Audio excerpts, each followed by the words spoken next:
یہ بڑھ جائے گی دوبارہ، اور اگر تھوڑا بہت اثر پڑتا ہے تو اس کا لوگوں کی صحت پہ اچھا اثر پڑے گا۔ زیادہ تر لوگ تو یہ، کیونکہ حکومت جو بھی کام کرتی ہے اس پہ نکتہ چینی لازمی سمجھی جاتی ہے، چاہے وہ صحیح کام کرے۔ اگر شہباز شریف کہیں اللہ ایک ہے تو ہم پر فرض ہے کہ ہم کہیں کہ نہیں، ایک نہیں ہے، یعنی معافی چاہتا ہوں اس گستاخی کے لیے۔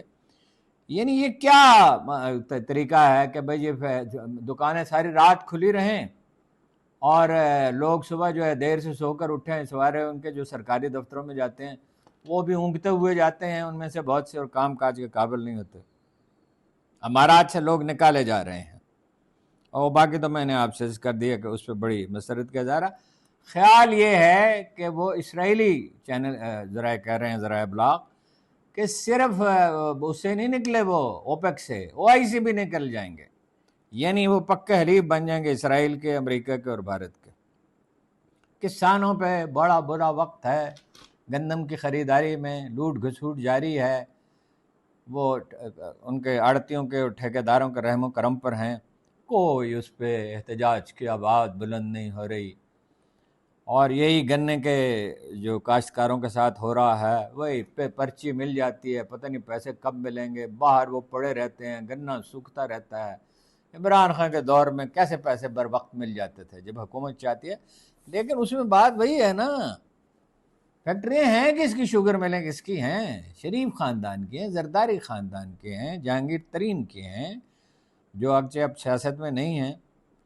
تو وہ یہ جو یہ ملک ہے چراگاہ ہے کہ جو چاہیں کریں۔ میں نے پچھلے دنوں اعداد و شمار دیکھے تو ہکا بکا ہی رہ گیا، چند برس پہلے چینی کی قیمت 30 روپے کلو تھی، 40 روپے کلو تھی، ہوتے ہوتے کہاں پہنچ گئی ہے؟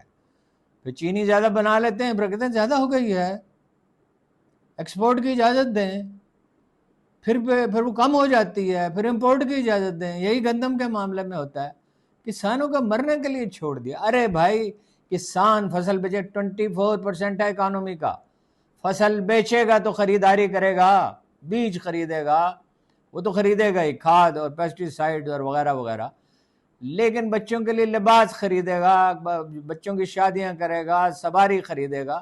جنرل مشرف کے دور میں زراعت بہتر ہوئی تھی، بے نظیر کے دور میں بھی قدر بہتر ہوئی تھی، تو وہ اس کے نتیجے میں ظاہر ہے وہ پیسہ مارکیٹ میں آتا ہے، خرچ ہوتا ہے۔ ایک تو ویسے ہی جیسے محسن نقوی صاحب نے کہا، پیسہ ملک سے باہر جا رہا ہے، اس پہ اب یہ کہ کسان کا رگوں میں جو باقی ماندہ خون ہے وہ بھی نچوڑ لو۔ ایک صدی پہلے اقبال نے کہا تھا، دہکاں ہے کسی قبر کا اگلا ہوا مردہ، بہت سیدھا کفن جس کا ابھی زیر زمین ہے۔ یہ کسان کے ساتھ، یعنی میں بار بار عرض کرتا ہوں، کیوں نہیں لیزر لیبلنگ پہ توجہ، کیوں نہیں اچھا بیج مہیا کیا جاتا، کیوں نہیں خالص پیسٹی سائیڈ ملتی، کیوں نہیں کھاد کم قیمت پہ ملتی، کیوں نہیں اس کی رہنمائی کی جاتی کہ وہ کون سی فصل اگائے؟ ملک کو تو ضرورت ہے کوکنگ آئل کی، اور وہ گندم اگاتا ہے اور اس کو خسارے میں جاتا ہے اور وہ روتا ہے، ڈپریشن پھیل رہا ہے ملک میں۔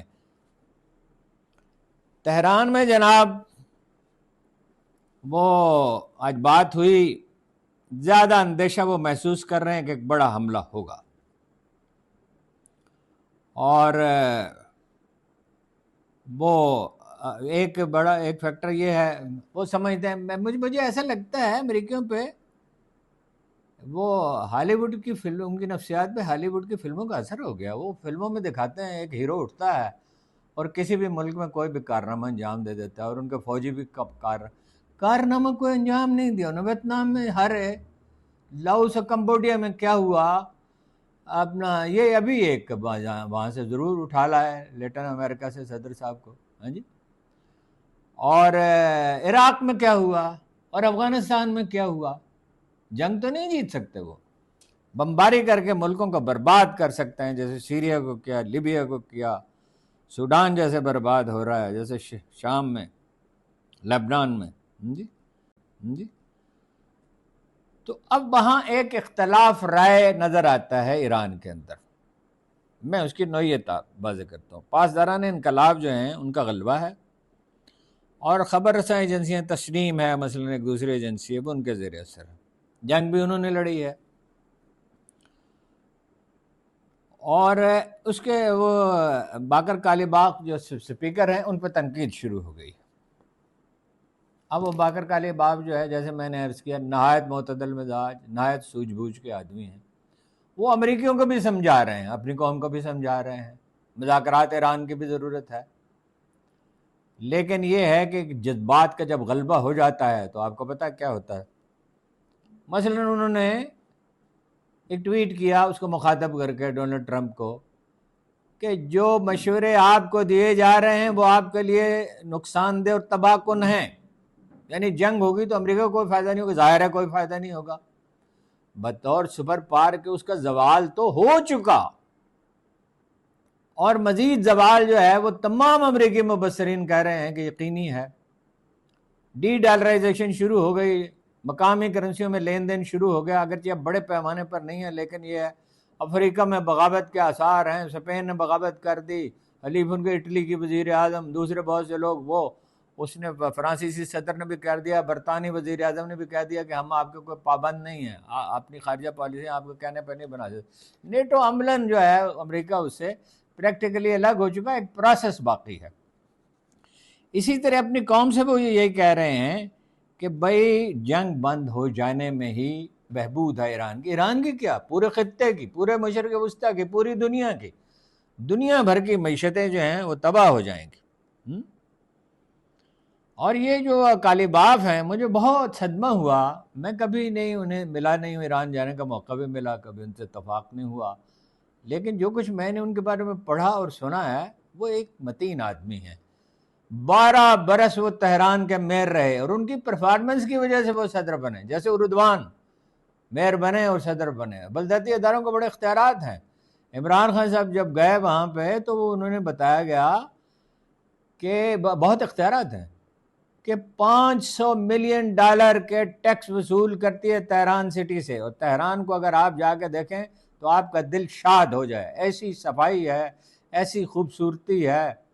اور ایسا آج کل تو موسم بھی ایسا ہے کہ سبحان اللہ، اگر اجازت ہوتی بیرون ملک سفر کرنے کے اگر موقع ہوتا تو میں ضرور جاتا، چونکہ میں موسم بہار ایران کا دیکھ چکا ہوں.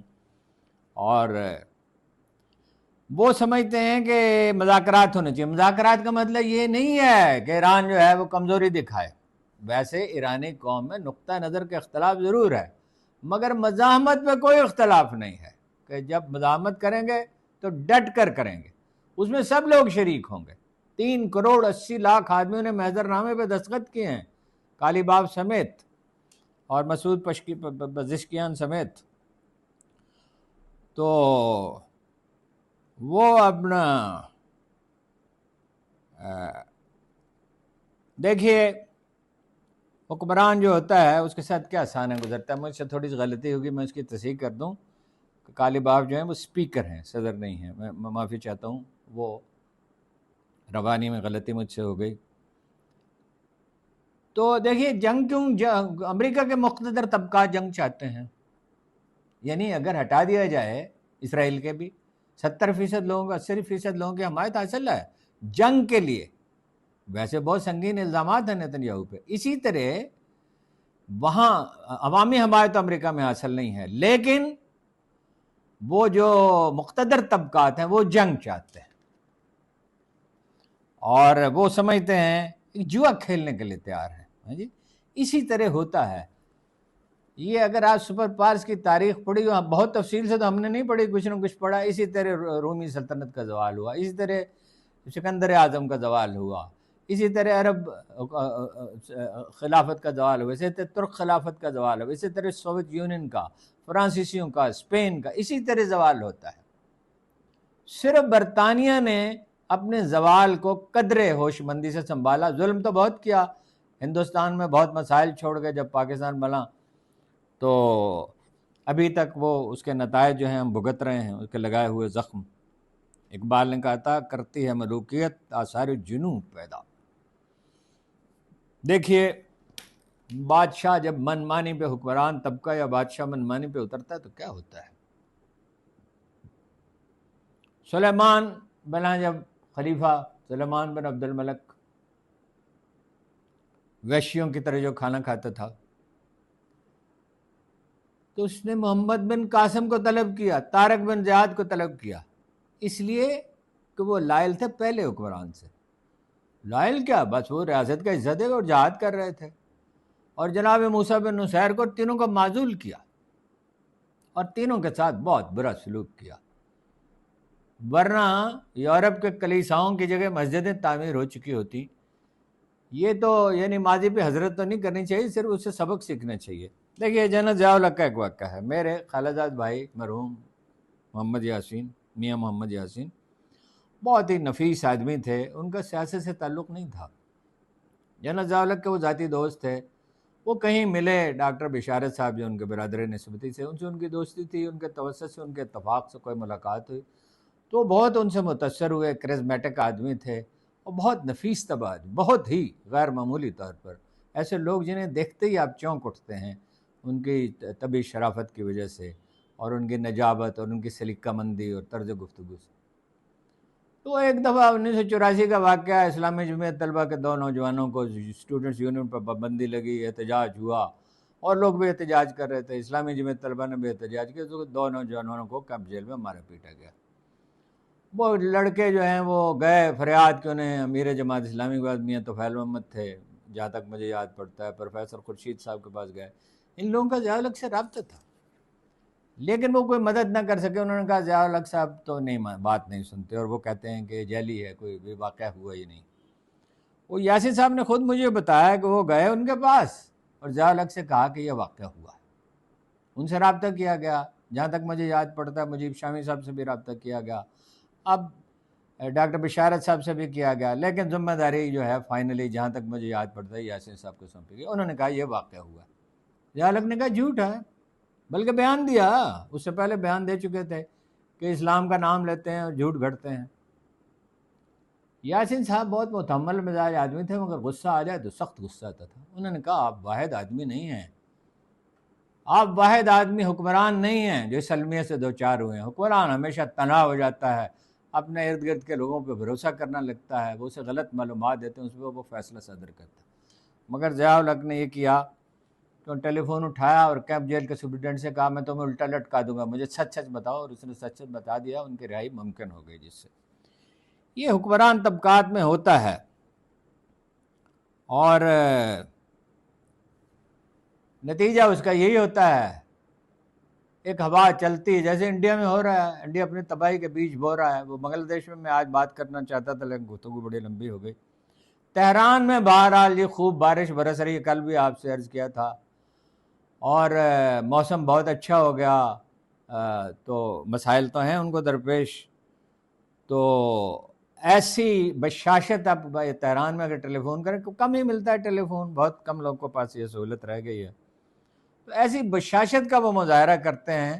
آج ایک صاحب سے بات ہو رہی تھی تو مجھے اقبال کا شعر یاد آیا، انہوں نے کہا ایسی ہوا بہ رہی ہے، ایسی سرمست کر دینے والی ہوا، انہوں نے کہا بہشتی ہوا بہ رہی ہے۔ مجھے اس کا تجربہ ہے، ویسے میں 13 سال پہلے گیا تھا، کیا وہ مجھے سمجھ آئی کہ وہ جو نوروز کا تہوار مناتے ہیں وہ کیوں مناتے ہیں۔ اقبال کا شعر اس پہ یاد آیا کہ اے باد بیابانی مجھ کو بھی عنایت ہو، خاموشی و دل سوزی سرمستی و رعنائی۔ تو جناب والا آزاد کشمیر میں پارلیمانی بورڈ کی جو تشکیل ہوئی ہے، جس میں عبدالقیوم نیازی صاحب ہیں، خواجہ فاروق صاحب ہیں، وہ جو ٹکٹ جاری کریں گے اس پہ کارکن خوش نہیں ہیں، اور انہوں نے کچھ بیانات جاری کیے ہیں، اور بیرسٹر گور صاحب نے کہا وہ اس کا جائزہ لیں گے۔ عوامی ایکشن کمیٹی جو اصل میں مقبول ہے، کشمیری پارٹیاں جو ہیں وہ تو اشارے پہ ناشتی ہیں، سیاسی پارٹیاں، اور اس میں کوئی استثناء نہیں ہے۔ ان کی انگلی میں کیا کرامت ہے، جس پہ اٹھتی ہے رقص کرتا ہے۔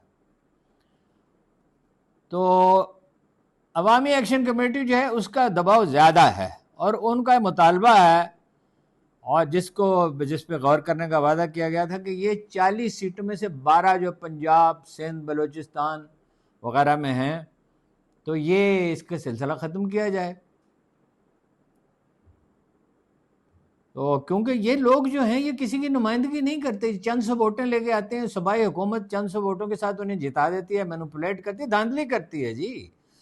یہ پھر ان کو وزارتیں دی جاتی ہیں، پھر اپنی مرضی کے ملازم رکھتے ہیں، پھر یہ ترقیاتی فنڈ مانگتے ہیں جو آزاد کشمیر سے باہر خرچ کیے جاتے ہیں اس تعویل پر کہ جی وہاں کشمیری آبادی ہے۔ ارے بھائی اب وہ پنجابی ہیں، ان کا کشمیری نسل ہونے میں تو کوئی ظاہر ہے اعتراض نہیں ہو سکتا، کوئی شبہ نہیں ہو سکتا۔ وہ پنجاب کا حصہ وہاں ووٹ ڈالتے ہیں، سندھ کا حصہ وہاں، بلوچستان کا حصہ وہاں ووٹ ڈالتے ہیں، اسی طرح اسلام آباد میں وہ ووٹ ڈالتے ہیں، پختونخوا میں وہ ووٹ ڈالتے ہیں، تو اس کا حصہ ہیں، اور ان کو وزارتیں دی جاتی ہیں۔ اور ہوتا یہ ہے کہ 10-12 سیٹیں وہاں سے جیت لیں، 9 جیت لیں، تو آپ کو 9 سیٹیں تو ہیں، تو اب آپ کو 11 سیٹیں اور چاہیے حکومت بنانے کے لیے، اسی کی بنیاد پر اسپیشل سیٹیں جیت لیں۔ تو یہ مطالبہ بالکل درست ہے، اس پہ غور کرنا چاہیے۔ اور 1970 میں دیکھیے یہاں نواب زادہ نصر اللہ خان کہا کرتے تھے مظفر گڑھ سے کم آبادی ہے، اور اتنی بڑی اسٹیبلشمنٹ آزاد کشمیر کی۔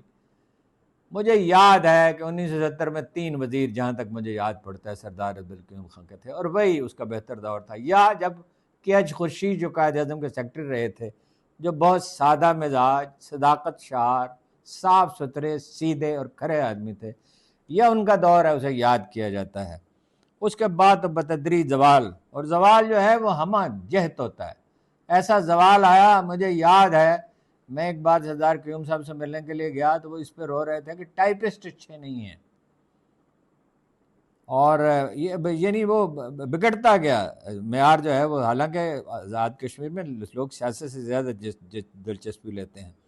پھر سردار یعقوب کی پارٹی تو ان کے فرزند نے بکھیر دی، اور وہ صاحبزادوں کو جب پارٹی سونپی جائے گی تو وہ ضروری نہیں ہے اسے سنبھال سکے، تو وہ پھر ان کے یہ لوگ نون لیگ میں چلے گئے، اور چلے گئے تو پھر ظاہر ہے نئی نسل میں مایوسی پھیل رہی ہے، رد عمل بڑھ رہا ہے، اور جب کوئی قوم مایوس ہو جائے تو اس کا کوئی مستقبل نہیں ہوتا۔ مستقبل ہوتا ہے امید کے ساتھ، نظام عدل کے ساتھ، امنگ کے ساتھ، جذبے کے ساتھ، ایک والہانہ بارفتگی کے ساتھ۔ کوئی قوم ترقی نہیں کر سکتی جس میں بے چارگی، مایوسی پیدا کر دی جائے۔ تو یہ حسب معمول طویل تو ہو گیا، بعض لوگ شکایت کرتے ہیں، بعض دوسرے لوگ کہتے ہیں کہ نہیں جتنا بھی طویل ہو جائے اگر کام کی بات ہو تو کوئی حرج نہیں ہے۔ بہرحال آپ کا بہت بہت شکریہ، باقی کل بات